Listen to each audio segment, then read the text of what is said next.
आपने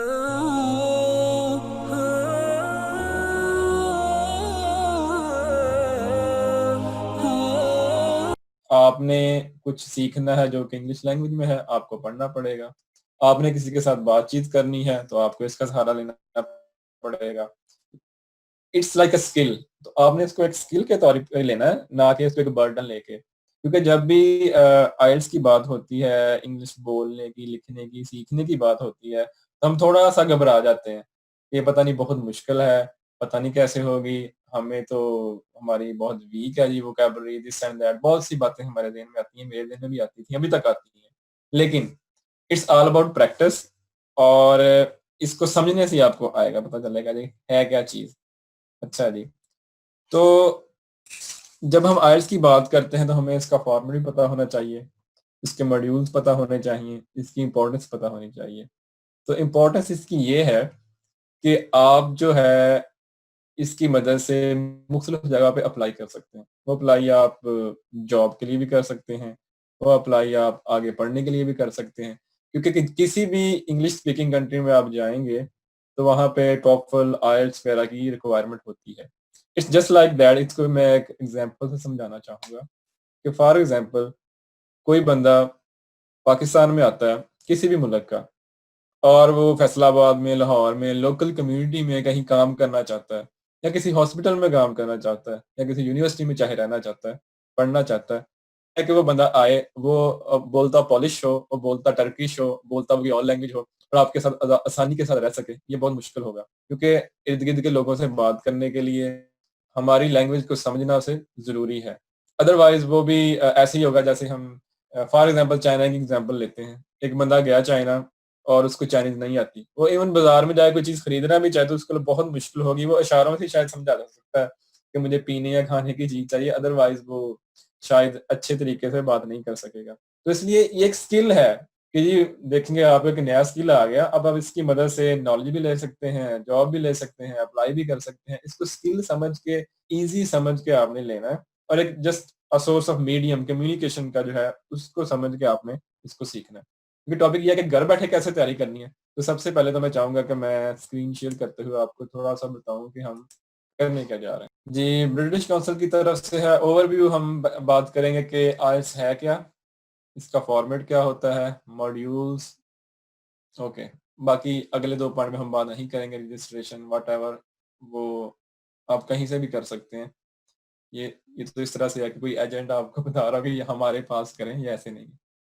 तो जिस तरह कि यहाँ भी बताया गया है कि इंग्लिश लैंग्वेज एबिलिटी जो है लोगों की, जो कहीं पे बाहर स्टडी करना चाहते हैं, काम करना चाहते हैं, उनकी जो कम्युनिकेशन स्किल्स है, उनको देखने के लिए एक टेस्ट बनाया गया, International English Language Testing System, IELTS. यानी कि क्या वो बंदा इस काबिल भी है कि यहाँ पे आके हमारे साथ रह सके, हमारे साथ काम कर सके, बेटर कम्युनिकेट कर सके। ये दोनों के लिए फ़ायदा है। जो बंदा बुला रहा है किसी को पढ़ाने के लिए, जॉब देने के लिए, उसके लिए भी आसानी है, जो बंदा जा रहा है उसके लिए भी आसानी है। तो एक नई चीज़ सीख के और बेटर कम्युनिकेट। पार्टनर्स इसके लिए British council, university Cambridge, IDP. अच्छा जी, मॉड्यूल्स। मॉड्यूल्स इसमें 2 तरह के होते हैं, एकेडमिक और जनरल ट्रेनिंग। एकेडमिक आपको लफ्ज़ से पता चल रहा है कि जो कि स्टडी से रिलेटेड है, आप आगे पढ़ना चाहते हैं, एकेडेमिया से रिलेटेड है। और जनरल ट्रेनिंग जो है, ये वैसे आप कहीं रहने के लिए जा रहे हैं, या वहाँ अक्सर रिक्वायरमेंट होती है, जॉब के लिए जा रहे हैं, वहाँ भी रिक्वायरमेंट होती है। इनमें थोड़ा-सा कह लें कि डिफ़िकल्टी लेवल का फ़र्क होगा। जनरल थोड़ा-सा आसान होता है, एकेडमिक थोड़ा-सा टफ़ होता है, क्योंकि ये इसमें जो इस्तिलाहात, इसमें जो चीज़ें यूज़ होती हैं, वो एकेडेमिया की होती हैं। जब आप टेस्ट दे देते हैं तो 2 साल के लिए वैलिड रहता है, और सब्जेक्ट के लिहाज से इसके बैंड स्कोर है वो आपको दिया जाता है, और बैंड होते हैं जी 1 टू 9। 9 तो एक एक्सपर्ट लेवल का बंदा है। फिर मुख्तलिफ लेवल्स उन्होंने बनाए हुए हैं, 8 पे इसको क्या कहेंगे, 7 पे क्या कहेंगे, लेकिन जो जनरल रिक्वायरमेंट है मोस्ट ऑफ द यूनि वो मेरा ख्याल है कि 6.5 टू 7 के बीच कहीं एकेडमिक्स के लिए।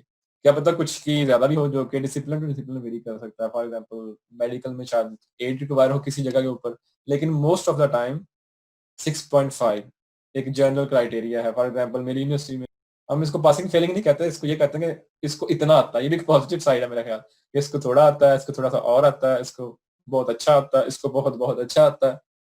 लेकिन ये नहीं कि आते कुछ नहीं है, एबीसी तो आती है ना। बैंड स्कोर को एक्सप्लेन किया गया है, बैंड 9 एक एक्सपर्ट बंदा है, 8 जो है वेरी गुड है, 7 गुड यूजर है, लाइक दिस। तो हम एम कर रहे हैं जी 6, 7, 8, 9 तक। फॉर्मेट बहुत जरूरी है जानना, क्योंकि अक्सर ऐसे होता है कि मैंने कुछ लोगों को देखा है कि जो तैयारी करते हैं लेकिन उनको एक्चुअल शीट का नहीं पता होता कि आगे पेपर कैसा है। डिपेंड करता है कि आप पेपर बेस्ड पेपर दे रहे हैं या फिर कंप्यूटर बेस्ड दे रहे हैं, तो आपको पहले पता होना चाहिए किस टाइप के सवाल आएंगे, कितना टाइम होगा, कैसे उनको टैकल करना है, तभी आप उसकी बेहतर तैयारी कर सकेंगे।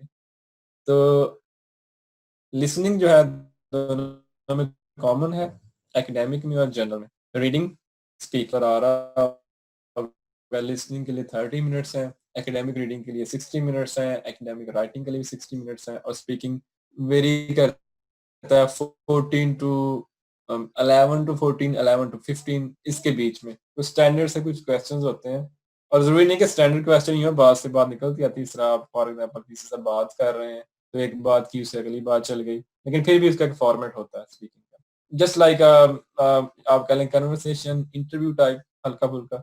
ये हम पेपर बेस्ड जो है उसकी बात कर रहे हैं, लिसनिंग टेस्ट की। 30 मिनट्स होंगे और 10 मिनट आपको अपने आंसर ट्रांसफर करने का टाइम मिलता है पेपर से आंसर शीट के ऊपर। 40 जो है वो आपके पास क्वेश्चन होंगे, आइटम्स। टाइप्स किस तरह के हो सकते हैं? मल्टीपल चॉइस भी आ सकती है, मैचिंग भी हो सकती है, कुछ डायग्राम्स की लेबलिंग करनी भी हो सकती है, कुछ नोट्स भी आप कंप्लीट करने हो सकते हैं, टेबल कंप्लीट करना है, फ्लो चार्ट है, समरी है, सेंटेंस है, इस तरह की कुछ चीजें हो सकती हैं। लेकिन वो आप ये कह लें कि उनको करना कैसे है। तो आपको एक वॉइस ओवर सुनाई देता है, वो कन्वर्सेशन हो सकती है, वो कोई बंदा कुछ डिस्क्राइब कर रहा हो सकता है। फॉर एग्जाम्पल दो बंदे आपस में कोई जनरल बात कर रहे हैं किसी टॉपिक के ऊपर, कोई एक बंदा दूसरे से ट्रेन का स्केड्यूल पूछ रहा है, जी ट्रेन कब आ रही है, कौन सी कब आ रही है, किस वक्त कहाँ पे जा रही है। तो बीच में कोई एक चीज है, वो पेपर के ऊपर भी आपके पास सेंटेंस लिखे होंगे या कोई टेबल दिया होगा कि ये ट्रेन इतने बजे आ रही है, बातों से आपको पता चल रहा है, ये इतने बजे आ रही है आपको पता चल रहा है। और एक जगह मिस होगा कि ये वाली ट्रेन कितने बजे आ रही है, वो आप सुनेंगे कि उसने बताया कि 5:45 वट एवर टाइम कितने बजे आ रही है, तो आपने वो अपने क्वेश्चन पेपर की शीट के ऊपर ही लिख देना है। और बाद में जो आपको एंड पे 10 मिनट मिलते हैं वो सारे जवाब आपने तब ट्रांसफर करने होते हैं, लेकिन आप साथ ही साथ लिखते जाए। ये जो मैंने बता रहा था कि वही आपके सामने नजर आ रहा है। लिसनिंग के 4 पार्ट्स होते हैं। पहला जो है वो कह लें जी कन्वर्सेशन है between two people set in everyday social context. दो बातें कर रहे हैं बंदे वैसे ही जनरल, कोई भी मौसम के बारे में हो सकती है, दिन के बारे में हो सकती है, दिन कैसा गुजरा, क्या किया जी, दिस एंड दैट। तो या फिर कह लें कि monologue set in everyday social context भी, एक बंदा बोल रहा है, कुछ बता रहा है, कुछ चीज डिस्क्राइब कर रहा है। फिर ये ऐसे है कि ये इजी से मीडियम और थोड़ा सा टफ की तरफ, लाइक ऐसे ट्रेंड नजर आता है चारों ही।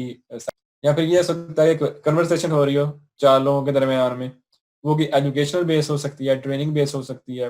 फॉर एग्जांपल एक स्टूडेंट जो है अपने सुपरवाइजर कमेटी के साथ बैठा हुआ है, या 4-5 स्टूडेंट एक सुपरवाइजर के साथ बैठे हुए हैं, किसी टॉपिक पे बात हो रही है। फॉर एग्जांपल जी मेटल्स के ऊपर बात हो रही है और टीचर उनको कुछ समझा रहा है, स्टूडेंट क्वेश्चन पूछ रहे हैं उससे, नहीं ये ऐसे है तो कैसे होगा।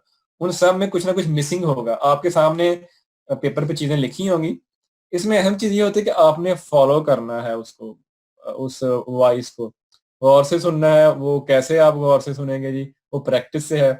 आप सबसे पहले तो बहुत से रिसोर्सेज अवेलेबल हैं, आप उनको बार बार सुने। एक्चुअल टेस्ट की जो कहते हैं ना वॉइस जो है या जो रिकॉर्डिंग है वो भी अवेलेबल होती है।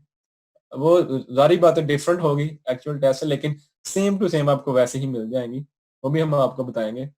तो आपने ज़्यादा से ज़्यादा चीज़ों को सुनना है। यहाँ पे कुछ लोग मैंने ये भी देखा कहते हैं कि मूवीज़ देखें हॉलीवुड की, और लाइक इस तरह की बहुत सी बातें हैं। तो ये आप अगर तो आपने पहले देख ली हैं या आपके पास बहुत फ्री टाइम है, तो मेरा ख्याल है कि ये अच्छी टिप होगी। अदरवाइज़ आप डायरेक्टली जो है बुल्स आई हिट करें, और जो आपके पास एक एक्चुअल रिसोर्स मौजूद है जिस तरह की टेस्ट फॉर्मेट है उसके ऊपर ज़्यादा फोकस करें। बाकी चीज़ों को भी सुने, डेफिनेटली अपनी आदत को थोड़ा सा चेंज करें। जिस तरह हम कोशिश करते हैं कि हमें कोई ड्रामा या इंग्लिश मूवी है उसकी डबिंग मिल जाए उर्दू वाली या सबटाइटल, उसकी बजाय आप इंग्लिश की तरफ ही जाएं, यानी कि इंग्लिश लैंग्वेज में हो और साथ सबटाइटल भी इंग्लिश में आ रहा हो। तो वक्त के साथ साथ मुख्तलिफ ऐसी वीडियोस देखने से, सुनने से आपको भी इसका भी फायदा होगा। यानी कि ये कन्वर्सेशन है, या कह लें कि एक बंदा ही बोल रहा है। आपने उन चीज़ों को गौर से सुनते हुए जो मिसिंग लिंक्स हैं, वो आपने पेपर पे लिखने हैं। कहीं पे कोई टाइम हो सकता है, कुछ भी हो सकता है। जिस तरह के पहले मैंने यहाँ पे बताया कि वो मल्टीपल चॉइस भी हो सकता है, वो कोई टेबल की फॉर्म में भी चीज़ें हो सकती हैं, वो कोई डायग्राम को लेबल करना भी हो सकता है। फॉर एग्ज़ाम्पल एक डायग्राम बनी हुई है, 2 बंदे बातें कर रहे हैं जी। अच्छा, today I was in a park and there was a lot of this type of trees, this tree, this tree, this tree and this tree. So वहाँ पे लिखा होगा सब कुछ ना कि 4 ट्रीज़ का नाम लिखे हुए, एक मिसिंग होगा जो उसने एंड पे बोला होगा, तो आपने वो कंप्लीट कर देना है। इस तरह कोई और बात हो सकती है, तो जहाँ-जहाँ भी मिसिंग चीज़ है आपने सुनते-सुनते उसको पेपर पे लिख देना। ओके, वही जो हम पहले बात कर चुके हैं कि इसमें वो एक्चुअली टेस्ट क्या करते हैं, आपकी लिसनिंग एबिलिटी को टेस्ट कर रहे हैं कि आप क्या आइडियाज़ को, फैक्चुअल इन्फॉर्मेशन जो है उनको ग्रैब कर रहे हैं, और जो ओपिनियन वहाँ पे दिए जा रहे हैं उनको ग्रैब कर रहे हैं, और एक आर्गुमेंट बिल्ड हो रहा है, तो क्या आप उसको फ़ॉलो करते जा रहे हैं? क्योंकि जब आप उसको प्रॉपर फ़ॉलो कर रहे हैं तभी आप देन जी है हमारा रीडिंग पार्ट।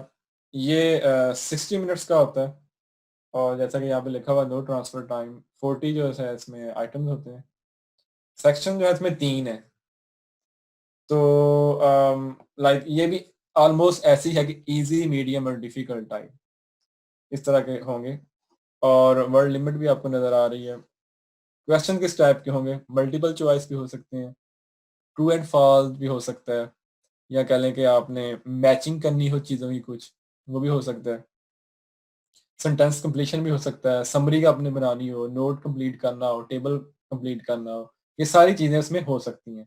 लेकिन आपकी रीडिंग एबिलिटी चेक की जाएगी उसमें कुछ। अब एकेडमिक जो है वो मोस्ट ऑफ द टाइम बल्कि मैं 100% ही शायद, वो कहीं से कोई आर्टिकल का पार्ट होता है, कोई न्यूज़पेपर का पार्ट होता है, किसी ब्लॉग का पार्ट होता है, किसी मैगज़ीन का पार्ट होता है, किसी बुक का कोई पेजेज़ होते हैं, और वो हो सकता है कि थोड़ी-सी कॉम्प्लेक्स भी हो। फॉर एग्ज़ाम्पल आप उस सब्जेक्ट के हैं ही नहीं, थोड़ा-सा फॉर एग्ज़ाम्पल स्टैटिस्टिक्स पे बात हो रही है, फॉर एग्ज़ाम्पल कि कहाँ-कहाँ पे डेली यूज़ है उसका।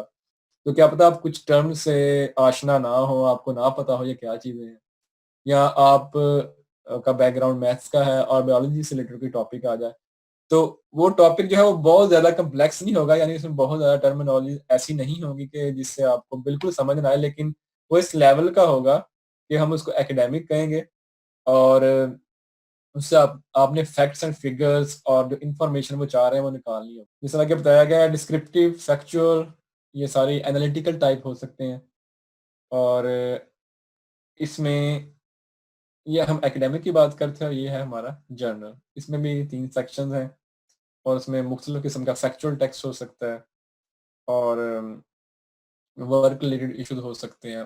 टॉपिक को आप छोड़ें कोई भी हो, लेकिन ये कि आपने उसको अब करना कैसे है? इसमें मेरे पास मैं कहूँगा कि जो रीडिंग की जो टिप मैं दूँगा, स्किमिंग एंड स्कैनिंग एक टेक्नीक है कि जब आप कुछ पढ़ रहे हैं, टाइम महदूद है, तो आपने कैसे जल्दी से उसको पढ़ना है।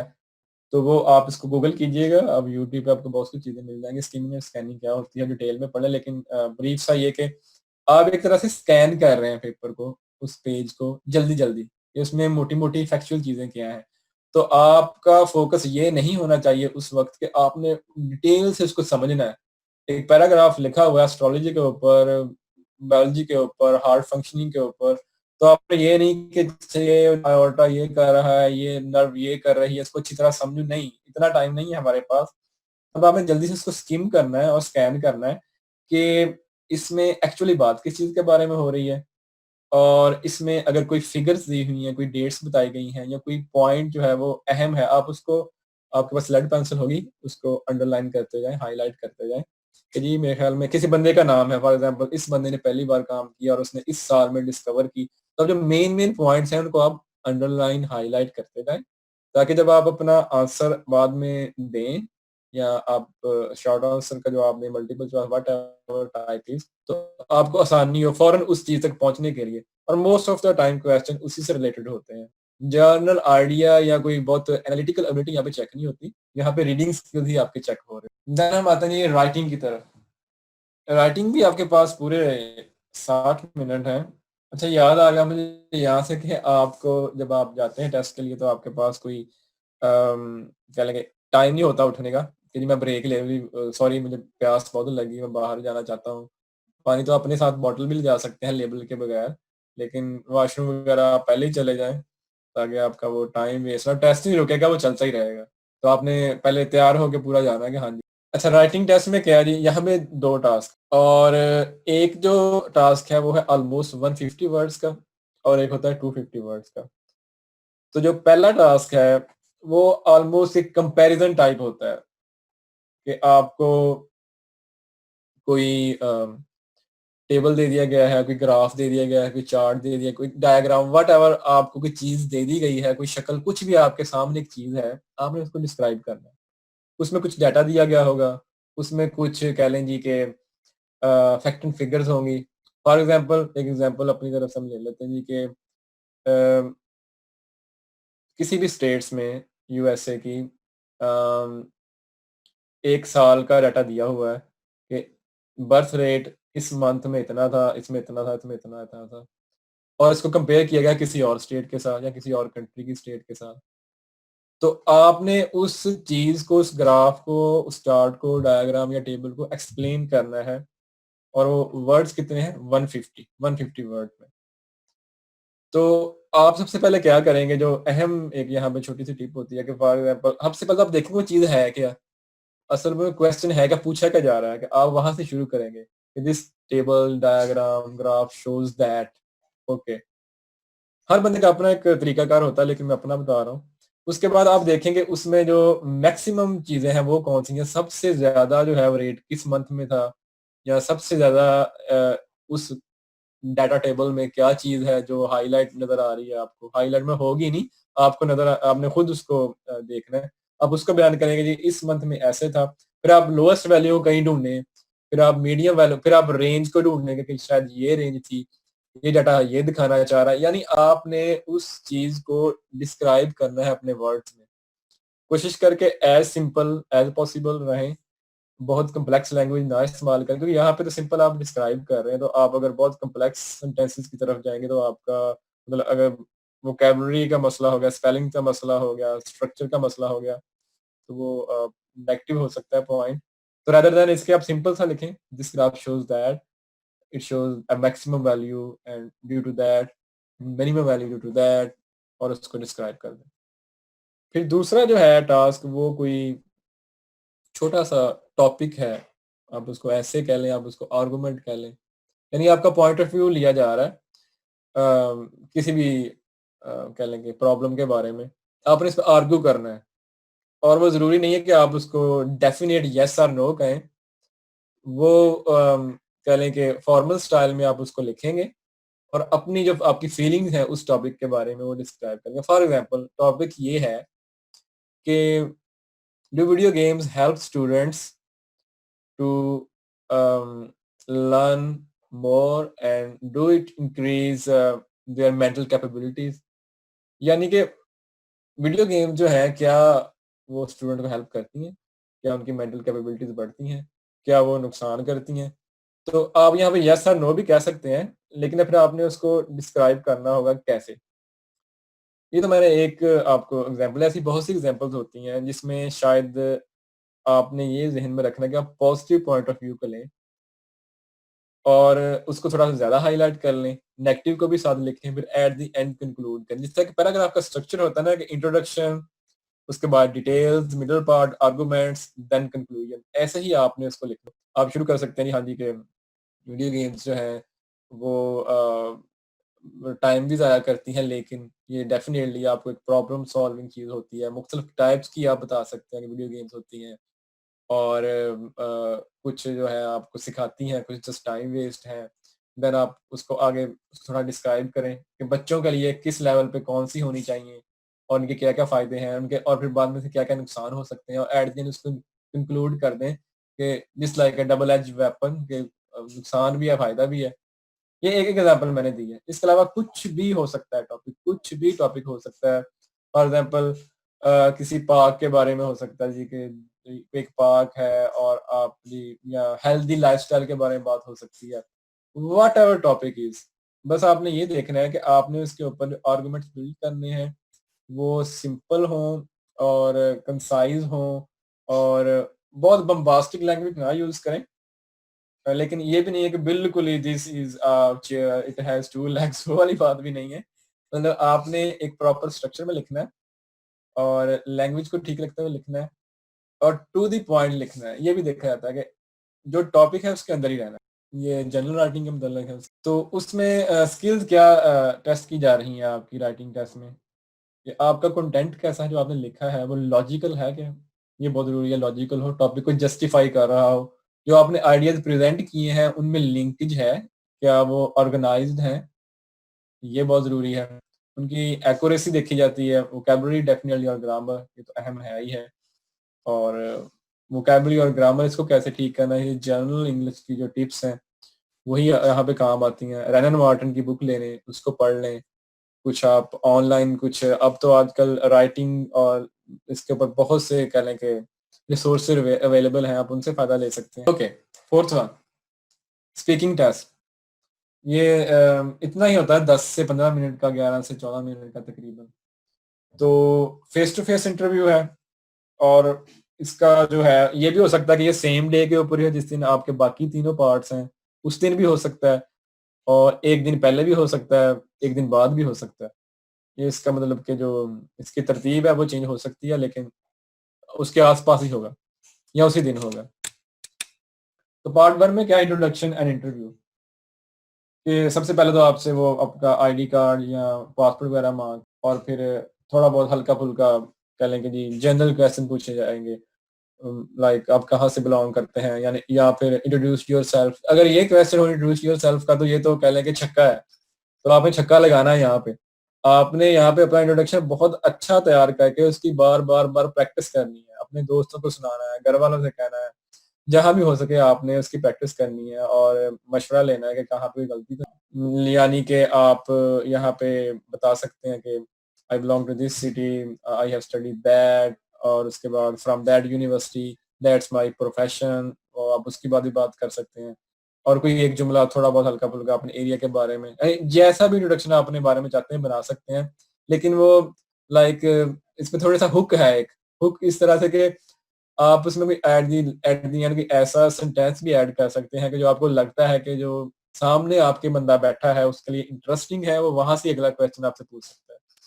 फॉर एग्ज़ाम्पल आपने बात की जी मैं लाहौर से हूँ और अपना थोड़ा-सा इंट्रोडक्शन करवाया, यहाँ से पढ़ा हूँ और एट द एंड आप ये कर दें कि Lahore is famous for this thing, anything जो आपको लगता है, जिस पे आपकी कमांड है या जिसको आपको लगता है कि आप बेटर एक्सप्लेन कर सकते हैं। हो सकता है कि वो बंदा जो इंटरव्यू है वो आपसे oh wow!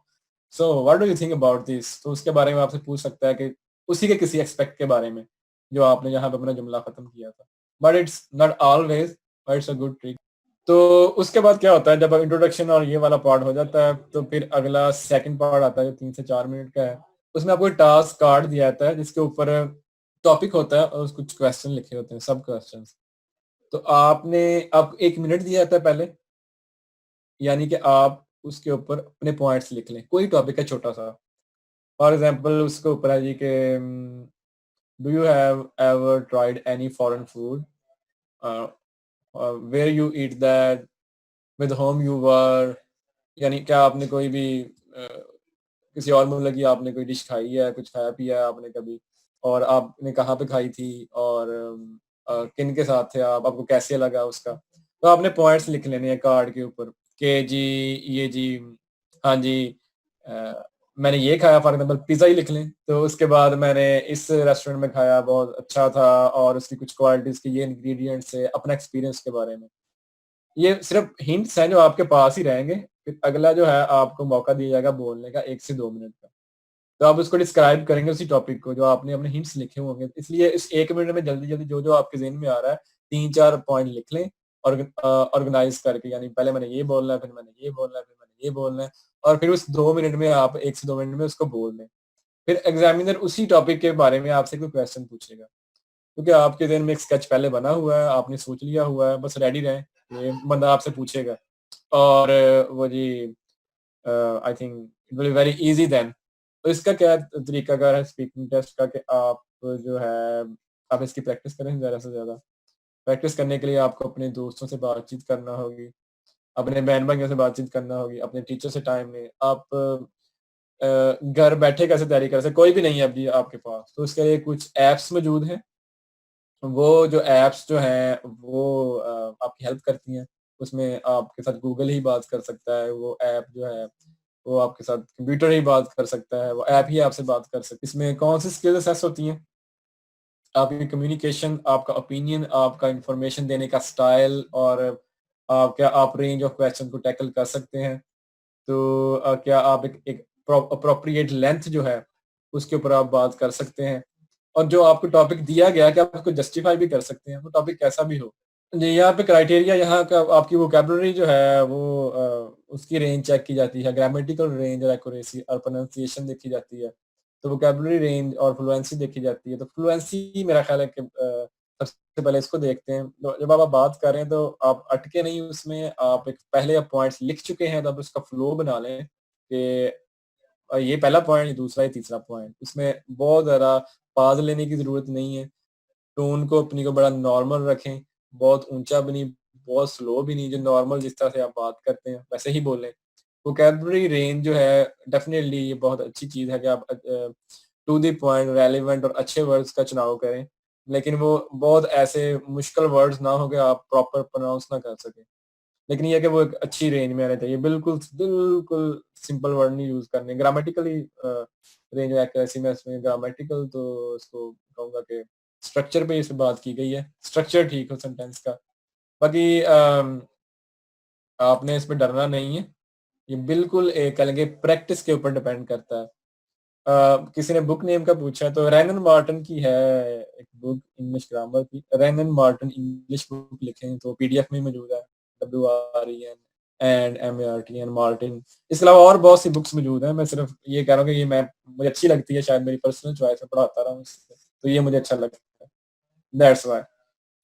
Okay so first choice को हम छोड़ते हैं। हम अगली मैं अब शेयर करूँगा अपनी, मेरी स्क्रीन पे अगर नज़र आ रहा है तो आइस लिज़ के नाम से। इस मैं कहता हूँ कि ये वंडरफुल एक वेबसाइट है, फ्री वेबसाइट है। आपको सारी टेस्ट की इंफॉर्मेशन और बाकायदा पार्ट्स में listening, reading, writing, speaking, vocabulary, topics, हर चीज़ आपको मिल जाएगी। वीडियोज़ जहाँ पड़ी हुई हैं, यहाँ पे एक्चुअली जो शीट होती है, वो पड़ी हुई है।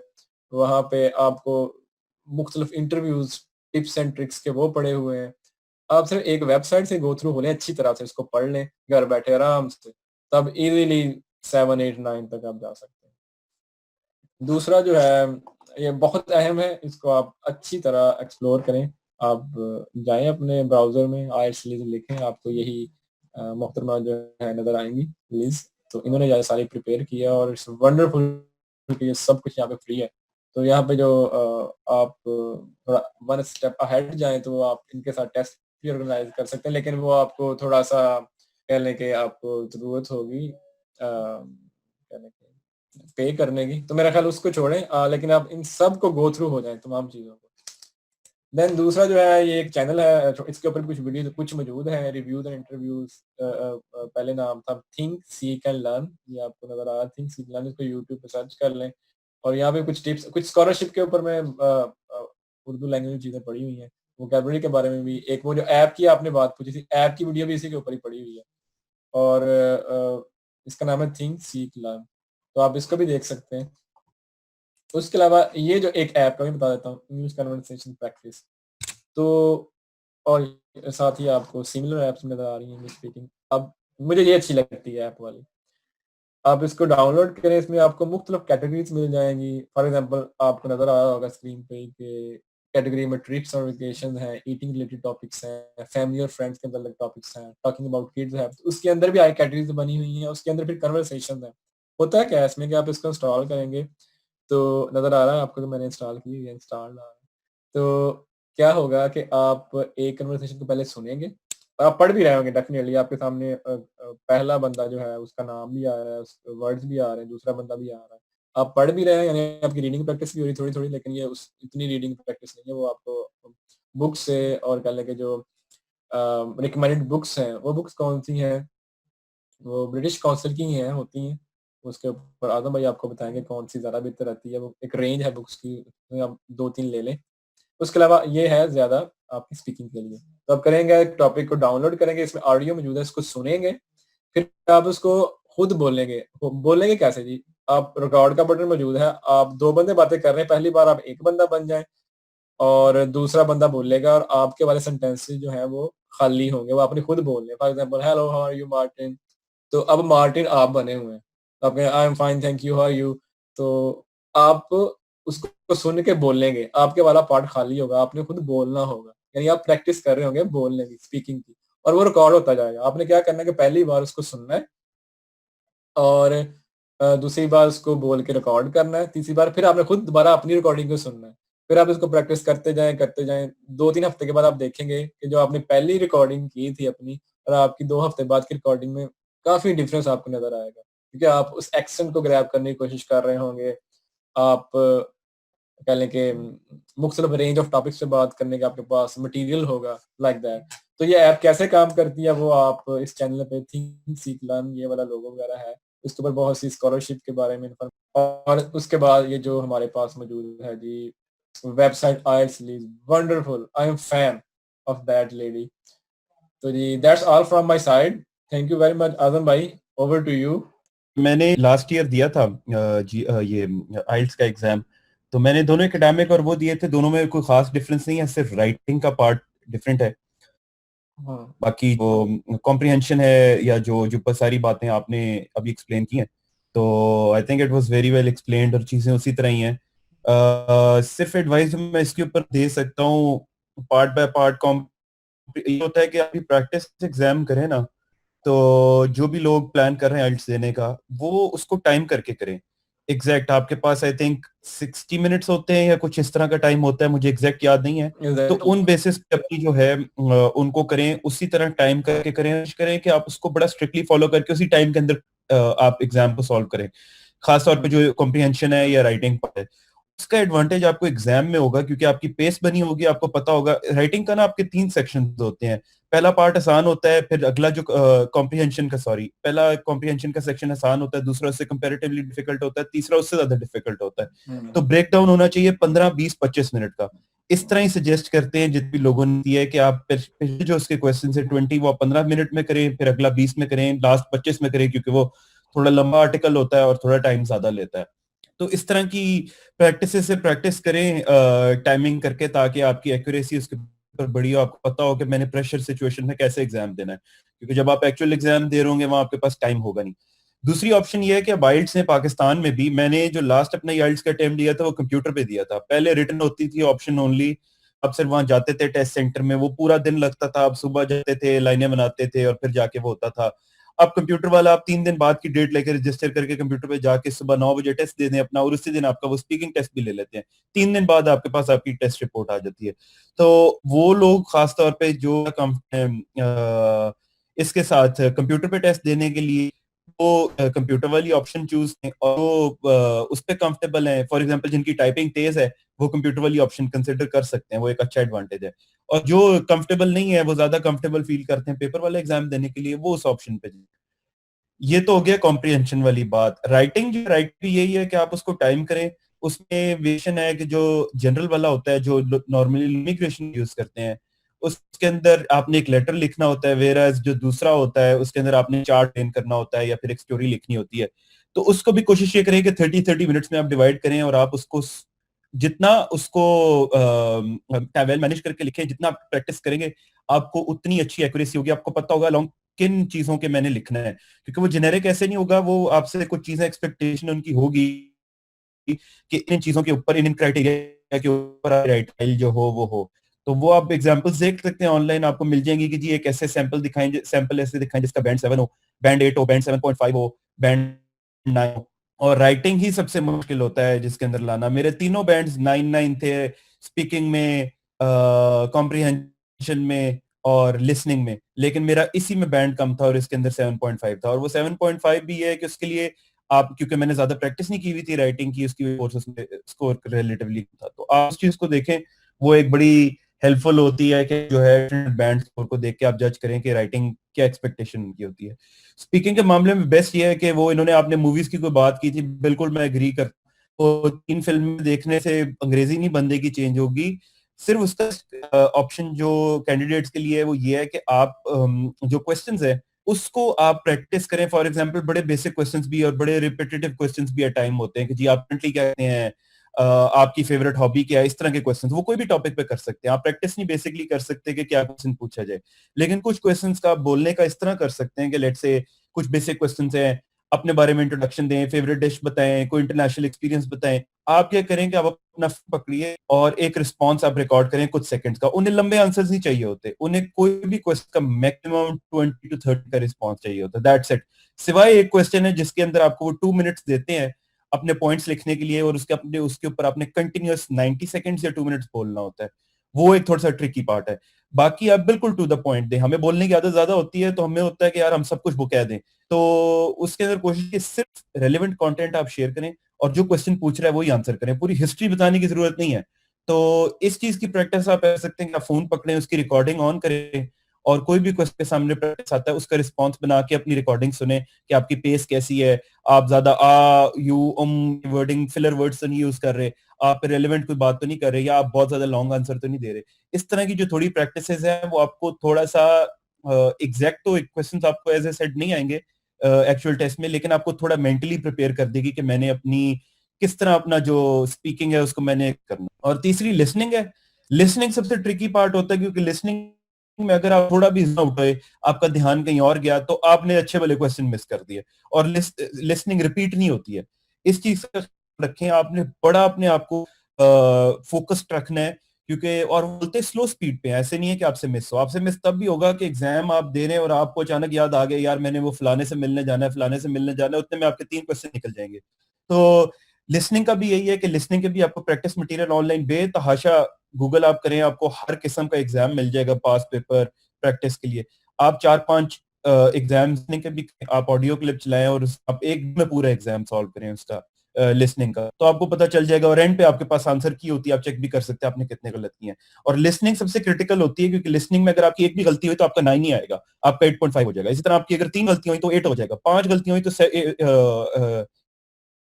8.5 हो जाएगा, 5 हुई तो 8 हो जाएगा। तो इस तरह उसमें मार्किंग भी थोड़ी एज कम्पेयर टू बाकी जो सेगमेंट्स हैं उससे ज्यादा स्ट्रिक्टनेस होती है। तो यही है। बाकी इसके अलावा एक जो इशू आता होता है वो आता है रिगार्डिंग एंग्जाइटी। एग्जाम की जो एंग्जाइटी है वो ये है कि फर्स्ट अटेम्प्ट में मेरा भी कम था, मेरा फर्स्ट अटेम्प्ट में आया 8 आया या 7.5 आया। तो जाहिर है उसके अंदर नर्व्स होती हैं, आप परेशान होते हो, आप थोड़ा प्रेशर में भी होते हो। तो वो चीजें होती हैं। जब मैंने सेकंड टाइम दिया तो वो क्योंकि मैं प्रोसेस से गुजर चुका था, आई वाज वेरी कंफर्टेबल। तो इसी तरह होता है नर्व्स के लिए, ये प्रैक्टिस अच्छे से करें ताकि आपको ओके मुझे आता है सारा कुछ। एक ये आपको स्ट्रेंथ देता है। दूसरा ये है कि कुछ प्रैक्टिसेस हैं कि आप एग्जाम से पहले एक दिन पहले आप नींद अपनी प्रॉपर करें, सुबह अच्छा नाश्ता करके जाएं, प्रॉपर डाइट रखें ताकि आप मेंटली फ्रेश, आप अच्छी प्रॉपर नींद करके जब एग्जाम जाएंगे तो आप मेंटली बड़े फोकस्ड होंगे, आपका बड़ा जो अटेंशन लेवल है वो मच बेटर होगा एज कम्पेयर टू आपको सारी रात पढ़ते हो 3 घंटे और अगले दिन आपको कुछ बिल्कुल माइंड, क्योंकि ऐसी सिचुएशन में माइंड हो जाता है एकदम अगर आप वेल रेस्टेड नहीं है। तो इस तरह की चीजें उनको वो, बाकी जहां तक सामान ले जाने की है, ब्रिटिश काउंसिल बहुत सख्त है इस मामले में, एक पेपर आपको अंदर नहीं ले जाने देगी। ये भाई चॉकलेट की बात कर रहे थे, मैंने कहा वो चॉकलेट देते हैं तो बड़े अच्छे लोग होंगे, वो तो कुछ भी नहीं जाने देते। मुझे याद है मैंने एग्जाम दिया था, वो आपकी चेकिंग करते हैं, आपको स्कैनर से पास करते हैं, स्टेशनरी भी वो आपको खुद देंगे, आप नहीं ले जाते। अब उन्होंने प्रोसेस इतना चेंज कर दिया, आपको स्टेशनरी पेंसिल वगैरह अगर आप रिटर्न उस पे दे रहे हैं पेपर बेस्ड एग्जाम, आपको सारे एसेंशियल खुद देंगे, आपको साथ ले जाने की कोई जरूरत नहीं किसी की। और कोई प्रैक्टिस मटेरियल आप अंदर नहीं ले जा सकते, कोई कुछ नहीं ले जा सकते। जी जी। जी जी ठीक, सॉरी मैं ये कह रहा था कि वो शायद आपको दे दें चॉकलेट ना अगर उनके पास है तो लेकिन वो देंगे नहीं। देंगे नहीं, अच्छे मूड में अगर हुए तो जरूर दे देंगे। वैसे मेरा बड़ा पुराना वास्ता है काउंसिल से अपने ओ और ए लेवल्स के एग्जाम में, इतने मेहरबान वो कभी नहीं हुए। आई होप कि आजकल के दौर में वो हो गए हों ऐसे, चॉकलेट दे दें शायद। लोगों को, अच्छा दिन गुजर जाए।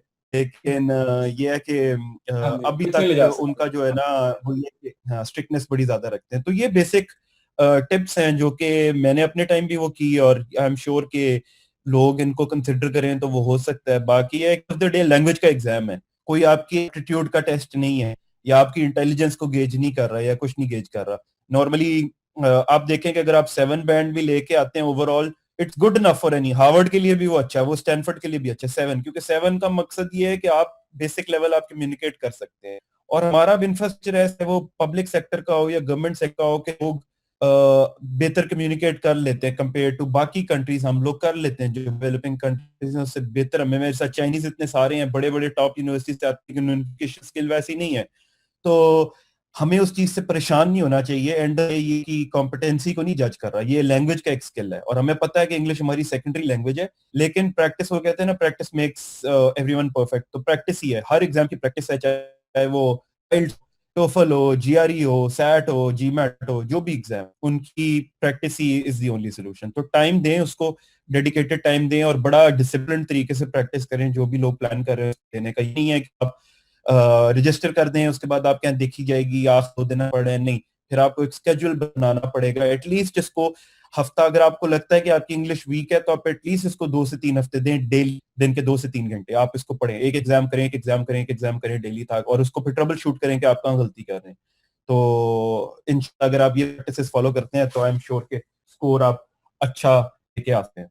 अच्छा, एक तो ये कि खासतौर पे एक दो चीजें जो वो कर सकते हैं वो ये कि देखें, स्टूडेंट्स के पास ना समर ब्रेक आती है 3 महीने की, खासतौर पर फर्स्ट ईयर्स वगैरह, ये वो होता है जिसके अंदर उन्होंने इंटर्नशिप वगैरह भी नहीं कर होती, ठीक।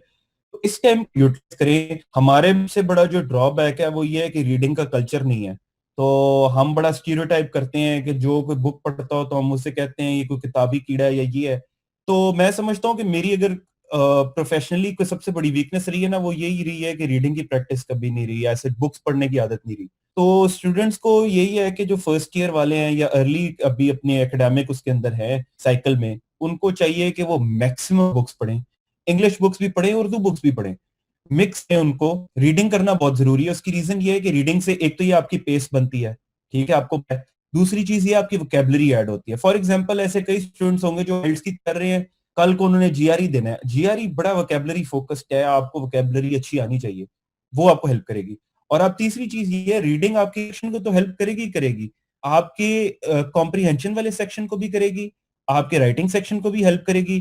तो it's a full full package जो है। डेली आप सुबह उठे, सबसे अच्छी चीज जो है, आप यहाँ पे आपके पास इंटरनेट का एक्सेस है, टेक्नोलॉजी, सबके पास फोन है, सबके पास इंटरनेट का एक्सेस है। सुबह उठे, एक आर्टिकल पढ़ें, और उसको, वो कोई इस तरह वाला आर्टिकल नहीं पढ़ने वाला कि जो आप गूगल उस पे जा रहे हैं और आप कोई टैबलॉइड किस्म की न्यूज पढ़ रहे हैं, ये होगी ये होगी। आप इंफॉर्मेटिव चीजें पढ़ें जाके, उसके ऊपर देखें कि इकोनॉमी क्या कर रही है, वायरस की वजह से क्या स्ट्रगल है, जो एजुकेशन सेक्टर है उसका क्या इम्पैक्ट है, कोई भी ऐसी चीज हो जो थोड़ी वैल्यू एडिशन करे आपके अंदर। सुबह उठें, 10 मिनट का आर्टिकल पढ़ें, ट्रिब्यून पे जाएं, डॉन.कॉम पे जाएं, या कोई भी ऐसी वेबसाइट पे आप जिसके साथ कंफर्टेबल हैं, जो आपको लगता है कि जी ये यहाँ पे आर्टिकल्स अच्छे होते हैं, वो पढ़ें। नहीं तो आप इंटरनेशनल कोई वेबसाइट पर इकोनॉमी पढ़ लें, न्यूयॉर्क टाइम्स पढ़ लें, या द गार्डियन पढ़ लें, इस तरह की कई फ्री रिसोर्सेज अवेलेबल है, वो पढ़ें। उसके अलावा हमारे पास बड़ा टाइम होता है इन चीजों को, समर ब्रेक हो गई, या हम कहीं कम्यूट कर रहे हैं, या हमारे पास दिन में ऐसा टाइम होता है, कोशिश करें कि बुक पढ़ने की आदत पड़े, एज ए मेंशन बिफोर, उससे ये सारी चीजें वो होंगी। इनडायरेक्टली आप अपनी एकेडमिक्स स्ट्रेंथन कर रहे हैं इसके साथ, और एट द सेम टाइम आप ये है कि अपने ये स्किल्स भी बिल्ड करें। आप देखेंगे नेचुरली आपकी स्पीकिंग पावर काफी काफी बेहतर होगी just from the fact of reading a book.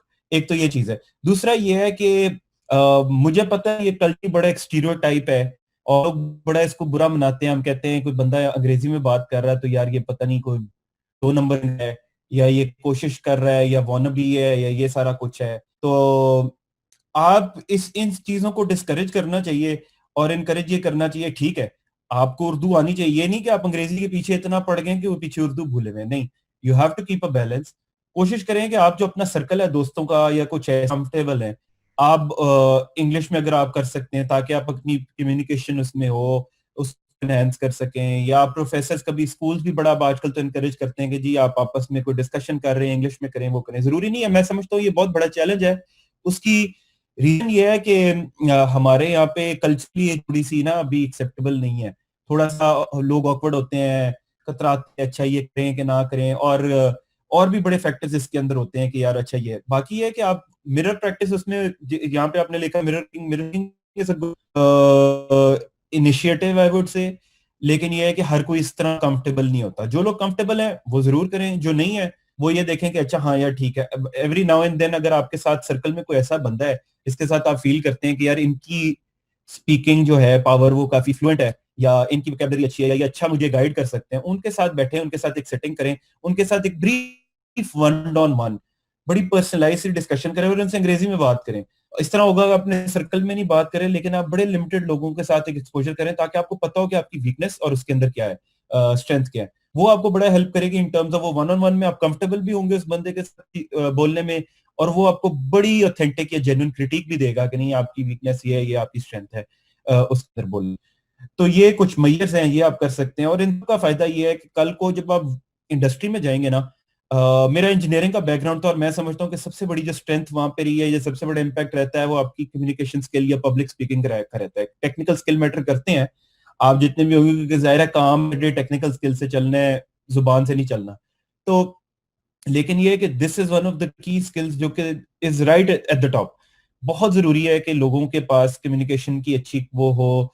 कल को जब आप ये जीआरई वाली ऑप्शन देखते हैं, मास्टर्स की देखते हैं, या जॉब भी देखते हैं, जो भी है, आपको बड़ा इम्पैक्ट करेगी आपकी प्रोफेशनल कैपेसिटी के अंदर। तो ये स्किल बड़ा जरूरी है, और अर्ली ऑन ही अगर आप लोग फर्स्ट ईयर या सेकंड ईयर हैं वो अगर चाहते हैं तो इस तरह के इनिशिएटिव ले सकते हैं, क्योंकि बाय द टाइम वो अपनी ग्रेजुएशन तक पहुंचेंगे वो एक बड़ी स्ट्रांग पोजीशन में होंगे जहां उनकी बड़ी कमांड होगी ऐसी चीजों के ऊपर। और सबसे बड़ी बात है, एज ए मेंशन, टेक्नोलॉजी का दौर है, फ्री रिसोर्सेज है ऑनलाइन, वेबसाइट पे जाएं, आपने कोई प्रैक्टिस करनी है या कोई भी बुक उठानी है, डाउनलोड करें, वो करें, जिस तरह भी आप कन्वीनियंट समझते हैं। हर किस्म का रिसोर्स अवेलेबल है, उसको लेवरेज करें, और आई एम श्योर कि it will B of great help.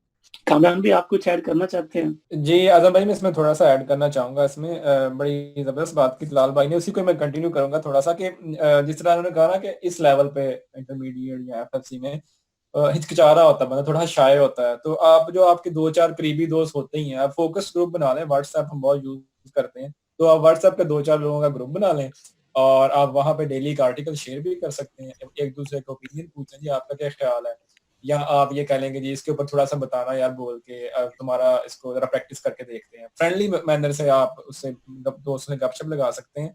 दूसरा ये है कि जो आर्टिकल मेरे बात ज़हन में आ रही थी, जैसे जीआरई की तरह वो हेल्प करता है, वो कैबली लेके आता है, तो इवन तो जिस तरह डॉन की बात हुई, डॉन का एक आर्टिकल जो है एडिटोरियल आप उठा लें अगर हफ्ते में 2-3 बार जब आप कंफर्टेबल हो। तो मेरी प्रैक्टिस ये होती थी, मैंने सीएसएस की तैयारी कर रहा था तब, तो उसकी प्रैक्टिस में ये होती कि मैं वर्ड्स जो है ना, वो जो मुश्किल लगते थे मुझको, वो उठा लेता था, उनको लिख लेता था। अपना एक डेडिकेटेड मेरा रजिस्टर था, या कह लें कि कॉपी बना लें, या आप कंप्यूटर पे काम करते अपनी एक शीट बना लें, वर्ड फाइल बना लें, तो रोजाना उस आर्टिकल में से आप जो वर्ड्स हैं उनको लिख लें जो आपको लग रहा है यार ये मुश्किल है। और हर आर्टिकल में आपको एटलीस्ट 15-20 मिल जाते हैं, मेरे ख्याल में। मुझे लगता था कि मुझे 15-20 रोजाना ही नए वर्ड्स मिलते हैं। तो आप गनीमत जाने उन वर्ड्स को, उनका मीनिंग डिक्शनरी में से ढूंढें, और उसके सिनोनिम्स ढूंढें, अल्टरनेटिव वर्ड्स ढूंढें, उनको भी लिखें। फिर कोशिश करें कि उनको, उन वर्ड्स को अपने सेंटेंसेस में डालने की कोशिश करें, उनसे आप सेंटेंसेस बनाएं या उनको बोल के देखें। या फिर ये हो सकता है कि इस पूरे आर्टिकल के ऊपर जो आपने पढ़ा है उसके ऊपर आप कुछ छोटा सा अपना ओपिनियन दें, 4 से 5 लाइन, ताकि मैंने ये हासिल किया है इससे। आप उसको लिखेंगे तो आपकी राइटिंग प्रैक्टिस भी होगी, अपना ओपिनियन देना है उसके ऊपर आपने। जब आप उसको बोलेंगे या उसके ऊपर आपने अपने बोल का ओपिनियन देना है, आपने ग्रुप बनाया हुआ दोस्तों का या आप खुद ही कर रहे हैं अकेले भी, आपने कहा अच्छा ये आर्टिकल ये मैंने पढ़ लिया है, सो मुझे, मैं समझ गया है, अपने वर्ड्स में मैं ये बता रहा हूँ, तो मेरा ख्याल है ये बड़ी एक अच्छी प्रैक्टिस हो सकती है। थैंक यू कामरान, ये तो वाकई बहुत प्यारी प्यारी बातें हैं यार। ये अगर मुझे किसी ने बचपन में बताई होती, आज तो मैं पूरा अंग्रेज बना होता यार। ये तो बहुत अच्छी बात। अच्छा, अभी दोस्तों आप अपना क्वेश्चन जो है ना वो शेयर करें। अच्छा, पहला क्वेश्चन है कि स्पीकिंग पार्ट 1 के लिए जो मॉडल आंसर्स कहाँ से मिलेंगे? कामरान भाई आप बता दें।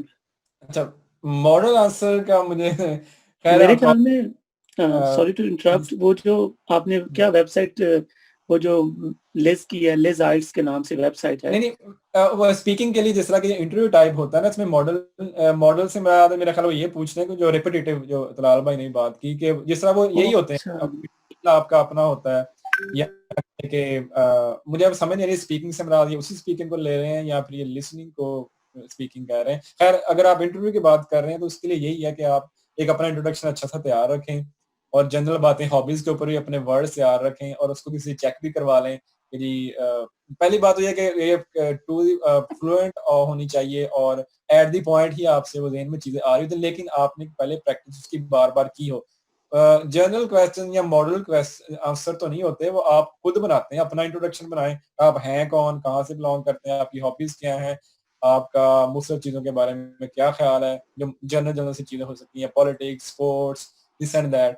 तो यही आपके ज़हन में होना चाहिए, उसको किसी से एक्सपर्ट से चेक करवा लें और उसको फिर प्रैक्टिस करें। ये मेरे ख्याल में है, बाकी तलाल भाई जैसे आप बताएँ। आई थिंक कि वो आप इन्होंने कामरान भाई ने कवर कर दिया है वो सारी जो एसेंशियल बात थी इससे रिलेटेड। ये एक रिसोर्स की बात कर रहे थे। मुझे याद है कि अगर YouTube पे जाए ना तो YouTube पे एक बड़ी जबरदस्त चीज है, एक चैनल है बड़ा डेडिकेटेड सा और वो बहुत ही हेल्पफुल चैनल है। उसके ऊपर आप गूगल करेंगे कि जी स्पीकिंग आइल्स बैंड 7, स्पीकिंग आइल्स बैंड 6, तो उन्होंने ना सैंपल या प्रैक्टिस वो किए हुए हैं, मॉक मॉक के एग्जाम्स ना आपके सामने उन्होंने वो किए हैं और वो सेम आइल्स स्टैंडर्ड के वो हैं, क्योंकि वो है ही बेसिकली वो मॉनिटर्ड ही उनके थ्रू है, ब्रिटिश काउंसिल या आइल्स के उसके थ्रू, टेस्टिंग के थ्रू।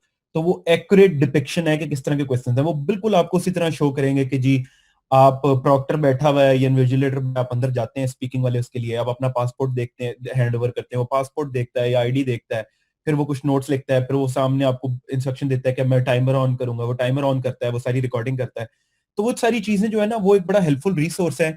यूट्यूब पे जाएं, गूगल करें, इसी तरह आपको कॉम्प्रिहेंशन का भी मिलेगा, इसी तरह उस पर मिलेगा। वो बड़ा हेल्पफुल है रीडिंग के लिए, सॉरी स्पीकिंग के लिए वो बहुत हेल्पफुल। यूट्यूब की वीडियोस यूज की थी, उससे मुझे काफी अच्छा पता चला था कि बेसिकली क्या पेसिंग होनी चाहिए मेरी, क्या मैंने कॉन्टेक्स्ट, किस तरह की वोकैबुलरी यूज करनी है। तो उस चीज को डेफिनेटली जो लोग प्लान कर रहे हैं ना देने के लिए एज अ रिसोर्स यूज कर सकते हैं। आई थिंक मुझे लगता है जो अभी स्क्रीन अगर आपको नजर आ रही है ना, तो ये भी बहुत अच्छा एक किस्म का यानी कोई चैनल है, टॉप आइल्स टेस्ट के नाम से है। तो इसके ऊपर इन्होंने पूरा एक जो डेमो दिया हुआ है, देखिए पूरी स्टूडेंट है वो आती है और ना क्या बोलते हैं वो सब कुछ उसको डिस्क्राइब, ये सारा पूरा आप इसमें ना पूरा देख सकते हैं। आई थिंक पूरा स्पीकिंग टेस्ट है। आदम भाई अभी मुझे तो नजर नहीं आ रही स्क्रीन। हाँ स्क्रीन ब्लैंक है, आई थिंक वो आपको शेयर अच्छा, करनी पड़ेगी। एक सेकंड सॉरी, मैं ना वो वाकई क्योंकि मैंने वो for our spouse on Valentine's Day. Hello, And अब आ रही while है it is Kamran? nice to हाँ recognize जी, how अब आ रही है, बिल्कुल important एग्जैक्टली यही बात कर रहे हैं वो, हाँ ऐसे यही, बहुत सी हाँ वीडियोस बिल्कुल एक्चुअल यही, टाइम की पड़ी हुई हैं, हाँ ये पूरा एक टेस्ट है। लाइक और मॉक टेस्ट। बिल्कुल जो तलाल पे भी बता रहे थे ना, पूरा टेस्ट है और आपने कुछ भी नहीं एग्जैक्टली। करना, वापस जाए ना तो आप ऐसे ही जैसे तलाल पे भी कहा है, गूगल के ऊपर आपने ये लिख देना स्पीकिंग आइल्स बैंड, बैंड भी नहीं आगे लिखना, बस ऐसे गो कर दें तो नीचे आपको ना इस तरह की बहुत सारे जो है ना, ये देखिए सैंपल टेस्ट है, इसके ऊपर आप क्लिक करेंगे, ये भी एक पूरा सैंपल टेस्ट है जो बैंड 9 का है। इसके साथ साथ आपको बाकी भी नजर आने शुरू हो जाएंगे। तो अब देखिए बहुत सारी है, वो पता नहीं वीडियो तो गुम हो गई है, लेकिन ये है कि आप इस तरह के कई जो है ना ये साइड पे आपको लिस्ट भी नजर आ रही जो मैंने जिक्र किया था ना, अगर थोड़ा नीचे हाँ, जाए।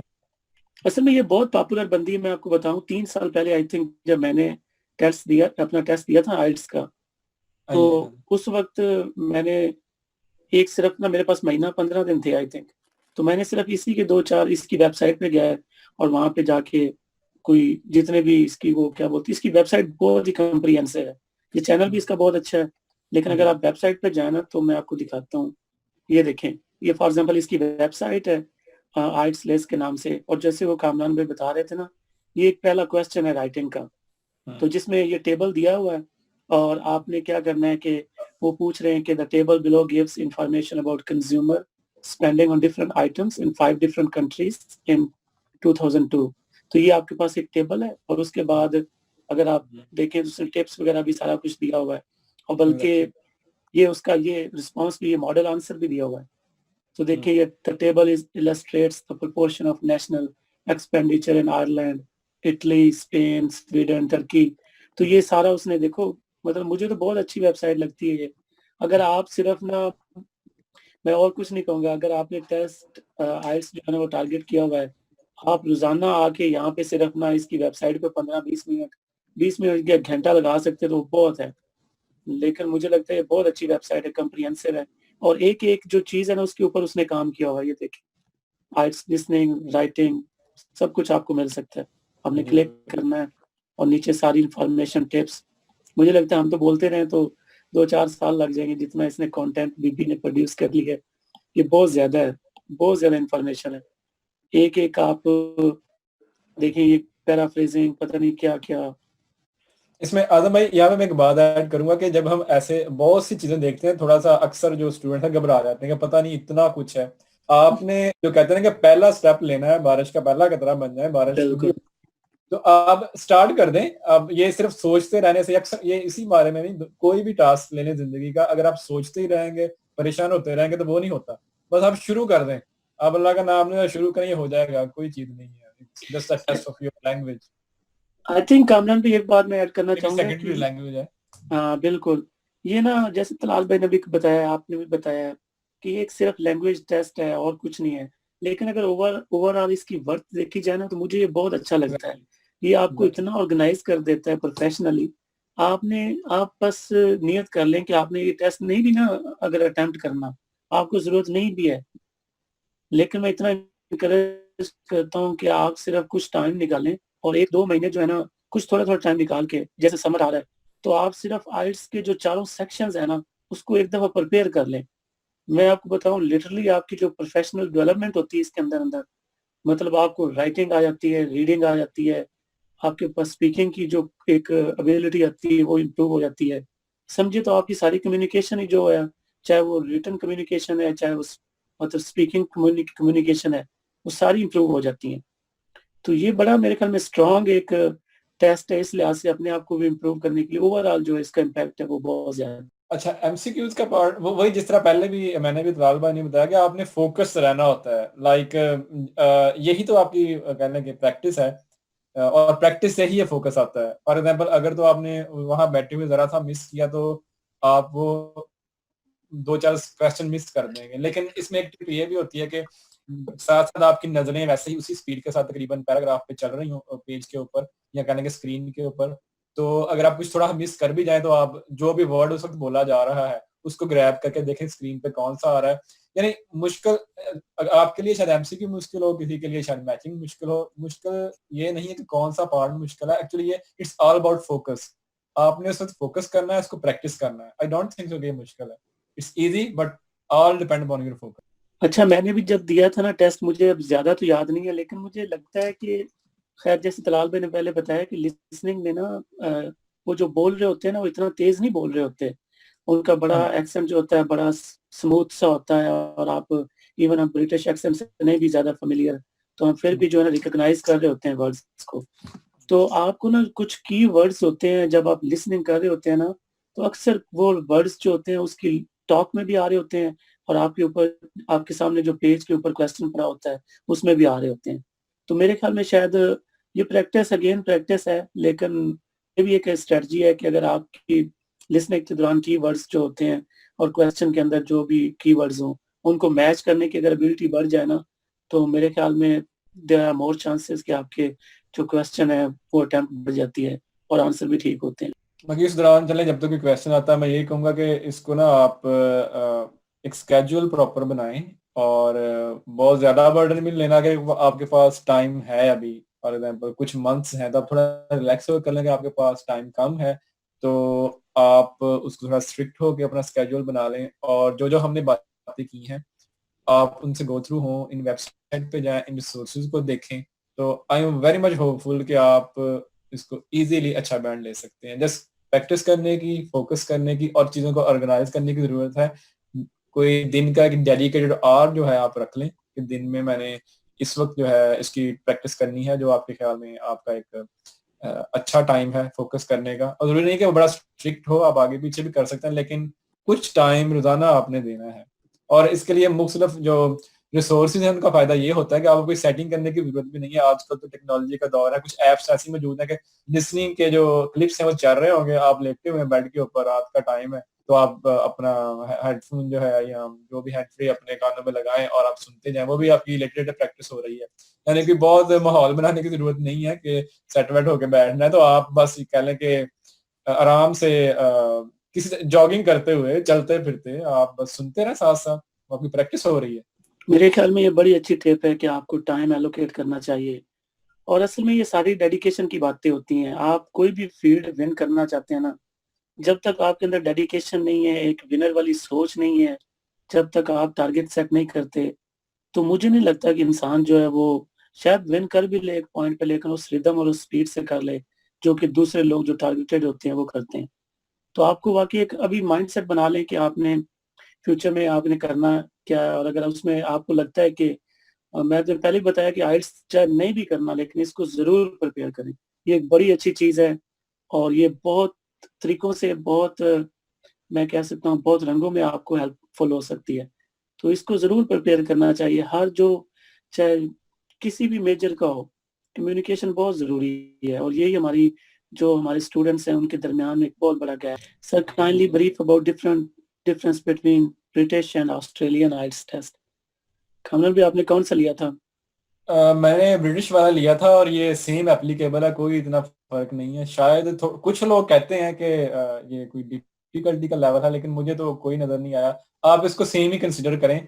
और ऑस्ट्रेलिया में भी हर ब्रिटिश काउंसिल का जो है उसको मानते हैं, वो एक्सेप्ट किया जाता है। ये नहीं है कि आपने ऑस्ट्रेलिया आना है तो आप, ये जस्ट लाइक ऐसे ही है कि दो कंपनियां हैं जो कि सेम चीजें ले रही हैं, दो ब्रांड है एक्चुअली, और इसमें फर्क नहीं। आप सही कह रहे हैं। आई थिंक मैंने ऑस्ट्रेलियन लिया था, तो बस वैसे मुझे शौक है तो मैंने कहा ऑस्ट्रेलियन अप्लाई कर देता हूँ। तो उसमें वाकई कोई फर्क नहीं होता। मेरी जो तैयारी थी वो सारी सिंपल सी थी, मतलब क्या नाम है, ये लेस की वेबसाइट से थी, तो वो कोई फर्क नहीं लगा कि आपको काम मतलब ब्रिटिश दे रहे हैं या ऑस्ट्रेलियन दे रहे हैं। आई थिंक मेरे ख्याल में तलाल भाई आपने ब्रिटिश लिया। मैंने दोनों दिए हुए हैं, और जैसा कामरान भाई ने कहा है कि कोई फर्क नहीं है उसमें। दोनों चलते हैं, दो डिफरेंट कंपनियां, एक एईओ कराती है पाकिस्तान में जो ऑस्ट्रेलियन की कोई है, और एक ब्रिटिश काउंसिल है जो कि ब्रिटिश कराती है। तो दोनों में कोई डिफरेंस नहीं है, सेम स्ट्रक्चर है, सेम डिफिकल्टी लेवल है, सेम टाइप के क्वेश्चंस हैं। वो आपके ऊपर है कि जिसके ऊपर डेट मिल जाए। अब जिस जो सेकंड अटेम्प्ट था वो मैंने एईओ का दिया था क्योंकि उसकी डेट मुझे जल्दी मिल रही थी, तो that was the only reason, वरना हाँ, essentially they are the same thing. एक स्टीरियोटाइप बड़ी होती है कि कहते हैं कि ऑस्ट्रेलियन वाला बड़ा सूखा होता है। हालांकि ऐसी कोई बात नहीं होती, मुझे लगता है दोनों सेम कैलिबर के टेस्ट होते हैं। ये जो सीजीपी है ना, इसका देखो वो बैलेंस वाली बात कर रहा था कि एप्लीकेशन अगर बैलेंस होगी ना, फॉर बिल्कुल जी, एग्जांपल बैलेंस। आपके पास सीजीपी अच्छा नहीं है, तो आप अपनी ऐसी स्किल्स आगे लेके आए कि जो एग्जामिनर होता है या एक रिव्यूअर होता है जो एप्लीकेशन रिव्यू कर रहा होता है, उसके ज़हन में ना वो ज़ाहिर एक चीज को तो नहीं देख रहे होते। तो इस लिहाज से अगर उस आपकी स्किल्स अच्छी हैं, जैसे तलाल भाई ने बताया कम्युनिकेशन स्किल्स बहुत ज्यादा मैटर करती हैं। यकीन करें मैंने ऐसे लोग भी देखे हैं, उनकी कोई इतनी अच्छी क्या बोलते हैं सीजी पे नहीं होती, लेकिन वो इंटरव्यूअर को इतना अच्छा इंप्रेस कर देते हैं। उनके पास विल होती है, डेडिकेशन होती है और वो एक विजन होता है। वो इंटरव्यूअर कहता है यार ये बंदा काम करेगा, बजाय मैं ऐसे बंदे को लूं जिसके पास विजन ही कोई ना, सीजीपी हो, वो पता नहीं कैसे उसने मस्जिद में बैठ के रट्टे लगा लगा के लियो। तो इस तरह के जो ये मेरे ख्याल में ये जो इसका कोई सॉलिड आंसर नहीं है, ये एक बड़ा ब्रॉड सा टॉपिक है। बाकी जी, इसमें जो मैंने कहा ना कि मैटर नहीं करती, उससे मेरा ये नहीं कि बिल्कुल नहीं मैटर करती। आपने मिनिमम थ्रेशोल्ड को तो टच करना ही है, मतलब जो रिक्वायरमेंट है ना कि for example 3 out of 4 what ever, 2.5 out of 4 what ever, वो आपने उसको अचीव करना है। बाकी उसके बाद ऊपर का जो आपका प्लस है बस, मतलब कि वो अच्छा ही अच्छा है। हाँ, बाकी तो मैंने बड़ा अच्छा उसका कहा। मैं उसलिए दोस्तों को हमेशा कहता हूँ, तो यूएस में ना जो सीजीपी आई थिंक मेरे ख्याल में 3 जो है ना, वो मतलब समझी जाती है कि ठीक है, मतलब इट्स ओके। बाकी डिफरेंट कुछ हैं जगह जहाँ पे वो ना ज्यादा भी सीजीपीए मांगते हैं। लेकिन अगेन आपके पास अगर सीजीपीए नहीं, आपने मेरी तरह टाइम जाया किया है, पढ़ते नहीं रहे, तो फिर उसका आसान तरीका ये है कि आप फोकस हो जाएं, अपना आइल्स अच्छा करें, अपने एग्जाम अच्छे करें, अपनी कम्युनिकेशन अच्छी करें। आप रिसर्च में जाना चाहते हैं तो कहीं से रिसर्च एक्सपीरियंस लें, कुछ सोशल वर्क करें, अपनी सीवी जो हमने पिछले सेशन में बताया था उसको, उसके अंदर ना 4-5 स्टार लगाएं ताकि उसको 5 स्टार बना दें। जब किसी के आगे भी जाए तो पता चले कि चले यार एक एकेडमिक नहीं है, बाकी तो इस बंदे के पास इतनी चीजें हैं, तो क्यों ना। तो इसलिए मेरे ख्याल में ये आपको इसके ऊपर फिर पैरेलल चीजें लानी पड़ती हैं। फिलहाल भी आप क्या कहते हैं, एचआर वाले कितना सीजी पे फोकस करते हैं? देखिए इम्पोर्टेंट तो है, मेरा ख्याल है काफी इम्पोर्टेंट है। मैं तो समझता हूँ सीजीपीए रखना चाहिए, कोशिश करें चीज जो आपके कंट्रोल में है उसको क्यों ना बंदा अच्छा रखे। उसकी बिल्कुल। 2 रीजन है, क्योंकि मैंने स्ट्रगल किया है। मैं बड़ी मुश्किल से, मेरा जब ब्रिटिश पेट्रोलियम में इंटरव्यू था तो उन्होंने मेरे साथ काफी अच्छे कॉम्पिटेंट लोग भी थे जिन्होंने वो अप्लाई किया, लेकिन उन्होंने प्री स्क्रीनिंग में जिनका 2.99 वाला एक लड़का था, तो उसका उन्होंने सीवी रिजेक्ट कर दिया। तो जबकि कितना फर्क होगा 3.00 और 2.99 में, तो एक कट ऑफ था उनके लिए। तो मैं 3 से ऊपर था, तो मुझे एक चीज वो मेरे फेवर में चली गई। दूसरा ये होता है कि जब आप मास्टर्स के लिए अप्लाई करते हैं तो यूएस काफी देखता है। फॉर एग्जांपल अगर आप मास्टर्स के लिए अप्लाई कर रहे हैं, आपका GRE GMAT comparatively class average से थोड़ा सा नीचे है, लेकिन आपका जीपीए जो है क्लास एवरेज से थोड़ा सा ज्यादा है अंडर ग्रेजुएट में, क्योंकि आपकी ट्रांसक्रिप्ट बड़ी डिटेल से देखते हैं, तो आपको उसमें हेल्प हो जाती है, आपका चांस होता है कि आपका अच्छा एडमिशन हो जाए, स्कॉलरशिप मिल जाए। तीसरी ये चीज है कि जब आप यूनिवर्सिटी से निकलेंगे तो आपके पास कोई चीज नहीं है ब्रैग करने के लिए या थोड़ी उसको एग्जैजरेट या थोड़ी कोई उसके बारे में बताने की। होती हैं कई चीजें, लेकिन अगर आपका जीपीए स्ट्रांग नहीं है ना, चले एक दफा तो वर्क एक्सपीरियंस हो गया तो जीपीए रेलेवेंट हो जाता है, लेकिन जब आप फ्रेश ग्रेजुएट है तो एक जीपीए बड़ा यूनिक सेलिंग पॉइंट होता है कि जी ठीक है, ये बंदा एकेडमिकली अच्छा परफॉर्मर था, इसका मतलब इसके पास अच्छा वर्क एथिक है, एकेडमिक्स को सीरियस लेता है, इंटेलिजेंट है। कंपनीज इसी तरह देखती है ना, कंपनी ने जब 3 सीवी सामने रखने हैं जिसके पास कोई एक्सपीरियंस नहीं है, तो एंड पे उन्होंने किस पे जाना, उन्होंने जीपीए पे जाना, उन्होंने कहना है इसका जीपीए सबसे ज्यादा है, इसको उठा लो। तो वो एक बहुत बड़ा फैक्टर इंटरव्यू होता है, इंटरव्यू ज्यादा बड़ा फैक्टर है, लेकिन जीपीए भी एक कंसिडरेबल फैक्टर होता है। तो मैं समझता हूँ कभी भी जीपीए को लाइटली नहीं लेना चाहिए, और मैंने बड़ा लाइटली लिया था शुरू के अपने 2 साल में, और बाद में मुझे तीसरे साल में बहुत जान मारनी पड़ी थी जीपीए को उठाने के लिए, क्योंकि जैसे जैसे आपके क्रेडिट आवर्स बढ़ते जाते हैं जीपीए उठाना मुश्किल हो जाता है। तो कोशिश करें स्टार्ट से ही वो क्वेश्चन रखें अपने पास, ताकि अगर आगे जाके कोई एक आध कोर्स में आपका बुरा जीपीए भी आता है तो आपका सीजीपीए इतना होगा कि आपको वो अच्छी पोजीशन में रखे। मेरे ये सब्जेक्टिव है, ये डिफरेंट लोगों की डिफरेंट अप्रोच है, लेकिन मैं समझता हूँ जीपीए मेंटेन रखना बहुत अच्छी बात है अगर आप रख सकते हैं अच्छा जीपीए। अच्छा, चैट के अंदर एक क्वेश्चन है कि kindly describe about financial aspects of IELTS. तो आइल्स के जो फाइनेंशियल एस्पेक्ट्स हैं उनको किस तरह देखते हैं? अब मुझे तो थोड़ा सा वेग सा क्वेश्चन है, लेकिन अच्छा, मैं मेरा ख्याल है समझ गया हूँ, ये बेसिकली पूछना चाह रहे हैं एक्सपेंसेस उसके। तो होता ये है कि आइल्स जो है मेरा ख्याल है $250 या समथिंग का है, कुछ इसी के लगभग है, या कुछ 270 का, मुझे एग्जैक्ट याद नहीं है, और ये नॉन रिफंडेबल है। आपने एक दफा पे कर दिया, आपने टेस्ट रजिस्टर कर दिया, तो फिर ये पैसे वापस नहीं होते। तो मेरा ख्याल है क्वेश्चन बेसिकली यही है जो मैं समझ रहा हूँ इसके अंदर। और जहां तक शायद ये अगर वो एस्पेक्ट सोच रहे हो कि आइल्स की वजह से कोई स्कॉलरशिप मिलती है, तो आइल्स से स्कॉलरशिप नहीं मिलती। आइल्स एक रिक्वायरमेंट है कि आप क्लास, क्योंकि आप अगर अप्लाई कर रहे हैं बाहर, तो उन्हें होगा कि किसी लेवल तक तो अंग्रेजी आती हो कि कल को वो ये कम्युनिकेट कर सके, किसी से बात कर सके, डोमेस्टिक स्टूडेंट से बात कर सके, या क्लास में जो लेक्चर चल रहा है उसको अंडरस्टैंड कर सके। तो रिक्वायरमेंट है आइल्स की बेसिस पे ना तो स्कॉलरशिप मिलती है, और इन टर्म्स ऑफ जो एक्सपेंसेस है वो नॉन रिफंडेबल होते हैं, जो टेस्ट की फी है। अच्छा, कुछ जगहों पे जैसे कामरान भाई, आप पता नहीं ऑस्ट्रेलिया में क्या मतलब है कि अक्सर जगहों पे ना वो आइल्स को ज्यादा प्रेफर करते हैं जीआरई की निस्बत भी, यानी कि इस तरह का जब स्कॉलरशिप के लिए अप्लाई करते हो तो आपका आइल्स जो है वो अगर अच्छा हो तो वो ज्यादा कंसिडरेशन होती है। ऐसा है कुछ? भाई, जिस तरह मैंने पहले बताया कि हर यूनिवर्सिटी और फिर हर यूनिवर्सिटी में हर डिसिप्लिन की, हर स्कूल की अपनी रिक्वायरमेंट्स हैं। एक मिनिमम कट ऑफ है जो कि हमारे यूनिवर्सिटी में 6.5 है। तो उसके ऊपर जितना भी आप ले लें वो आपका प्लस है। अगर आप मिनिमम मीट कर रहे हैं 6.5, तो आपने वो अपना टिक बॉक्स टिक कर लिया है, उसके ऊपर अब अच्छा। बात नहीं, यानी वो आपने वो अचीव कर लिया, देन गो। फिर आपकी वो जिस तरह बात हो रही थी सीजीपीए पे बात आ जाएगी, फिर आपकी अदर स्किल्स की बात आ जाएगी, फिर आपकी पब्लिकेशन की वो आपको पता है सारी रिक्वायरमेंट्स। मुझे तो जो समझ आया, मेरा ख्याल में कोहेरेंस जो है वो आप प्रैक्टिस करें ज़्यादा से ज़्यादा, आपके पास कोई मेंटर या गाइड हो जो चेक कर सके और उस पर कमेंट दे सके अपने, क्योंकि अपने आप पे आपने करना तो वो है कि सबसे पहले आपने कुछ भी करना हो ना, पहले उसको पढ़ना पड़ता है। यानी अच्छा लिखने के लिए अच्छा पढ़ना पड़ता है पहले। जब आप एक आर्टिकल को, एक किसी पैसेज को फॉलो कर रहे हैं, तो आप उसमें देखेंगे उन्होंने किस तरह कॉन्फ्रेंस को फॉलो किया, किस तरह लिंकेजेस हैं उसमें, किस तरह एक फ्लो बन रहा है। तो उसको आप प्रैक्टिस करें, आई थिंक सो। बाकी आदम भाई आप ऐड कर रहे थे कुछ, सॉरी। हाँ, असल में ना अभी हम ये आइल्स जो है ना, ये तो हमने एक ऐसा टॉपिक, एक ब्रॉड सा टॉपिक हमने डिस्कस किया है। चलो आज आप लोगों को इसके डिफरेंट जो एंगल्स हैं वो बताए जाएं। आगे जो फ्यूचर में सेशंस जो हम करने जा रहे हैं ना, वो उसमें 1 बाय 1 भी हैं। मतलब आप लोगों को हम अभी जो नेक्स्ट हमारा सेशन है वो बड़ा अच्छा सेशन है, कि किस तरह इंटरव्यू के लिए आपने प्रिपेयर होना है। तो जो आपकी वो जो इंटरव्यू वाला अगला सेशन अगले हफ्ते को आ रहा है, उसमें असल में आपको ये सारी स्किल्स बताई जाएंगी और जो एक किस्म का एक मॉडल किस्म का जो रिस्पॉन्स होता है कि किस तरह आप हर इंटरव्यू को टैकल कर सकते हैं, कौन सी ऐसी टिप्स एंड ट्रिक्स हैं। जी आज़म भाई, ऐसे ही है कि जब आप फुली प्रिपेयर्ड हो तो आप हर चीज़ अचीव कर सकते हैं। वो अगर आपका शॉर्ट टर्म गोल्स हैं लाइक स्कॉलरशिप और जॉब व्हाटएवर, और लॉन्ग टर्म गोल्स कुछ भी आपकी ज़िंदगी के हैं, तो वेल प्रिपेयर्ड होना ज़रूरी है। और आपको उस गोल को अचीव करने के लिए आपके पास रिसोर्सेज होने चाहिए और डेडिकेशन और पैशन होना चाहिए।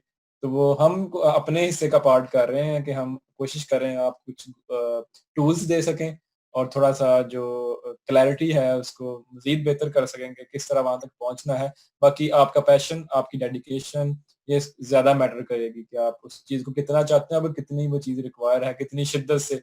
वो कहते हैं ना, वो आपने बहुत सी नॉवेल्स में भी पढ़ा होगा, मूवीज़ में भी देखा होगा कि जब आप किसी चीज़ को हासिल करने की कोशिश करते हैं, जितनी शिद्दत से करते हैं, तो पूरी दुनिया, पूरी कायनात एक एक अमल है कि वो आपको उस चीज़ से मिलाने के लिए या अचीव करने के लिए लग जाती है। ऑटोमैटिकली एक मैकेनिज़्म है नेचर का। तो सबसे पहले आपकी विल, आपकी डेडिकेशन मैटर करती है, बाकी रिसोर्सेज़ इंशाल्लाह we will try our best कि हम जितना कर सकते हैं उतना करें। देखें ना, अभी दोस्तों ने ये कहा कि हमारे 10 बजे होते हैं, हमें सोना होता है। अब देखिए, अगर आप अपने इन इन टेस्ट के लिए, सॉरी, इन सेशंस के लिए अपनी नींद जो है वो कुर्बान नहीं कर सकते, तो कल तो बहुत बड़े-बड़े इम्तिहान आएँगे आपको, बड़े-बड़े जो टारगेट्स हैं, आपकी डेस्टिनेशंस हैं, उनको हिट करने के लिए। तो मैं आपको बताता चलूँ कि अगर आपके ख्वाब बड़े हैं ना, तो आपकी हिम्मत है वो भी बहुत बड़ी होनी चाहिए। इस तरह तो मैं कहता हूँ परवाना भी जो आसानी से नहीं चलता, आपको कैसे ये चीज़ें मिलेंगी। तो आप कोशिश करें कि ज़्यादा से ज़्यादा अपने आप को फ़ोकस करें और डेडिकेट करें कि हमने ये करना है।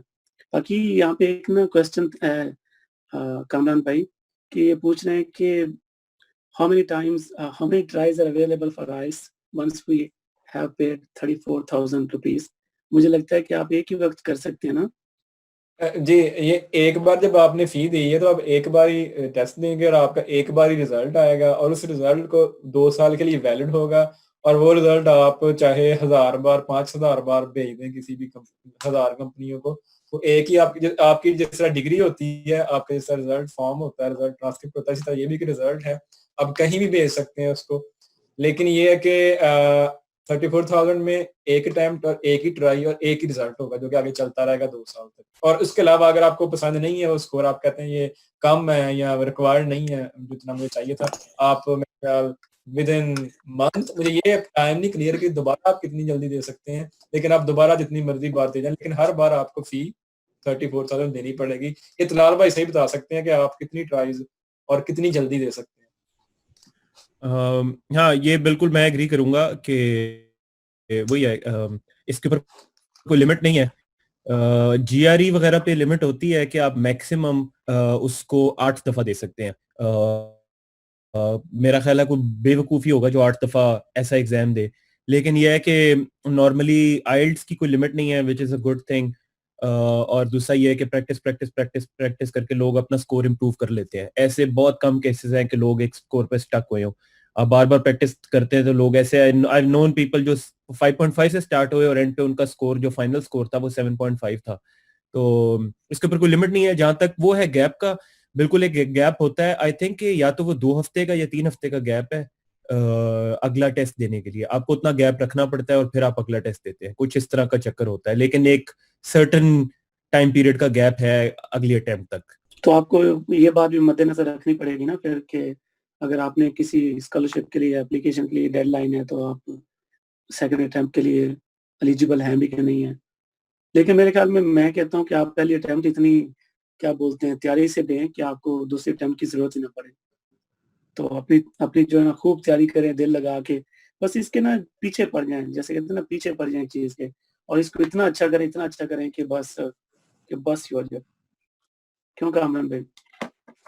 हाँ जी, आप बिल्कुल ठीक कह रहे हैं। मेरा ख्याल है कि शायद उनके ज़हन में ये क्वेश्चन हो कि जिस तरह एक डाउट होता है कि शायद पहली बार कम आए, तो अगली बार कैसे अटेम्प्ट देनी है। तो आपका अगर कोई डेडलाइन आपके ज़हन में है जॉब की या स्कॉलरशिप की व्हाटएवर, तो आप उससे थोड़ा-सा कोशिश करें कि मतलब 2 महीने पहले आप या जितना आपके पास टाइम है इतना मार्जिन देंगे। अगर आपको डाउट है कि कम आएंगे मार्क्स, मैंने दोबारा अटेम्प्ट देनी है और गैप जो है वो 3 वीक्स का है, तो आप स्केड्यूल पहला टेस्ट ही आप ऐसे करें कि आपको उतना गैप मिल सके। दूसरा, जिस तरह आप कह रहे हैं कि तैयारी पहली बार ही बहुत अच्छी करें, और अगर खुदा ना खास्ता उतने बैंड्स नहीं आते तो फिर आप मज़ीद डेडिकेशन के साथ तैयारी करें, लेकिन वो गैप आपको फिर ज़हन में होना चाहिए। क्वेश्चन है कि पेपर देने के लिए किसी इंस्टीट्यूट को जॉइन करना लाज़मी है, और we can go to the British Council and give IELTS test directly. मुझे कानून भी क्या कहते हैं इसके बारे में? ये प्रिपरेशन इसी के ऊपर हम बात करें, घर बैठे हम तैयारी कैसे करें। तो तैयारी आप खुद कर सकते हैं। अगर आप चाहते हैं कि किसी से प्रोफेशनल मेंटरिंग लेना, किसी टीचर से, किसी एकेडमी से, किसी इंस्टीट्यूट से, अप टू यू, आपके पास इतना टाइम और इतना पैसा है तो वेल एंड गुड, आप जा सकते हैं। लेकिन आप खुद भी, जो हमारा आज का फोकस है ये कि आप खुद कर सकते हैं। आपने बस उससे गो थ्रू होना है, उसकी प्रैक्टिस करनी है। उसके अलावा उस प्रैक्टिस के दौरान भी शायद आपको कभी जरूरत पड़ेगा, मेरा जो स्ट्रेंथ स्ट्रक्चर है वो ठीक नहीं है, तो शायद मैं किसी टीचर से कोई 1-2 हफ्ते की ट्यूशन ले लूं। अब ऑल अप टू यू। लेकिन जाने की कोई कंपल्सरी नहीं है कि आप इंस्टीट्यूट में जाएंगे, कुछ मतलब आप इतना टाइम गुजारेंगे तो फिर ही आपको होगा, नहीं, खुद तैयारी करें। बाकी जो आपने कहा we can go British Council give, तो आप अप्लाई करेंगे, आपको एक डेट मिलेगी, डेट आपने सेलेक्ट करनी होती है। जो अवेलेबल डेट्स हैं उसमें से लाइक पूरा स्केड्यूल दिया होता है अगले 3-4 माह का, 2-3 माह का, तब उसमें से देखें जो आपको सूट करती है, जो आपको लोकेशन सूट करती है वो आप डालें, तो आपको थ्रू ईमेल, थ्रू टेक्स्ट आपको आ जाएगा अप्रूवल आफ्टर रिक्वायरमेंट्स जो आपने पूरी कर दी है, पेमेंट वगैरह। तो आप जा सकते हैं डायरेक्टली, आप अपने वेन्यू पे जाएं, आपको पूरी डिटेल दी जाएगी, टाइम दिया जाएगा, टाइम से थोड़ा पहले जाएं, तैयार होके जाएं, पैनिक ना करें, जिस तरह पहले सारा बताया गया है। Yes, you can go directly after applying, after payment. और तैयारी की जरूरत अगर आपको लगती है और टाइम भी है तो आप जरूर इंस्टीट्यूट जाएं, अदरवाइज आप खुद कर सकते हैं घर में। अच्छा, इसमें मैं एक बात ऐड करना चाहता हूँ अपने एक्सपीरियंस से। मैंने ना आइल्स भी, खैर आइल्स तो मैंने यूएसए में आके दिया था, लेकिन जो टॉफल मैंने दिया था वो पाकिस्तान में दिया था, जीआरई भी पाकिस्तान में दिया था। और वो दोनों एग्जाम जो थे मैंने किसी बगैर एकेडमी को ज्वाइन किए हुए दिए थे, और मैंने दिए भी अपने फाइनल ईयर में थे, यानी कि जब मैं final year of the DVM था।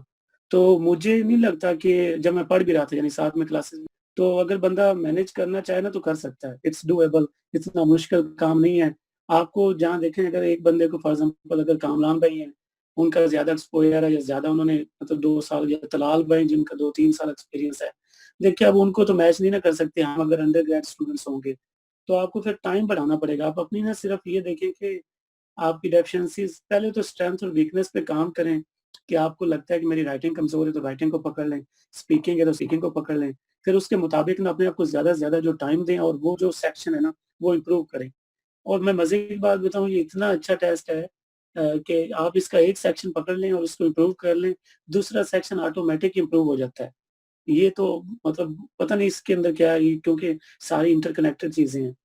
तो मैं आपको कहूँगा कि इतना वरी होने की ज़रूरत नहीं है कि आप वहाँ पे 25-25, 30-30 हज़ार जो है वो अकेडमियों को देते फिरें। उससे अच्छा है कि वो 25-30 हज़ार आप सेव करें। कुछ तो मुझे चॉकलेट लेके भेज दीजिएगा, बाकी जो है वो ऐसे कीजिएगा कि उन वो सेव करें और अपने टेस्ट की जो पेमेंट कर दें। और अपना टाइम जो है ना, साथ में कुछ, मैं तो कहता हूँ खुद भी चॉकलेट खाएँ और ज़्यादा से ज़्यादा पढ़ें। तो ये मेरे ख़्याल में अच्छी चीज़ है। जी, आपने बिल्कुल कहा। मुझे भी, मैं आपको लगता है काफ़ी चॉकलेट पसंद है। मैंने भी काफ़ी लेके रखी, मैं खुद ही खाता हूँ।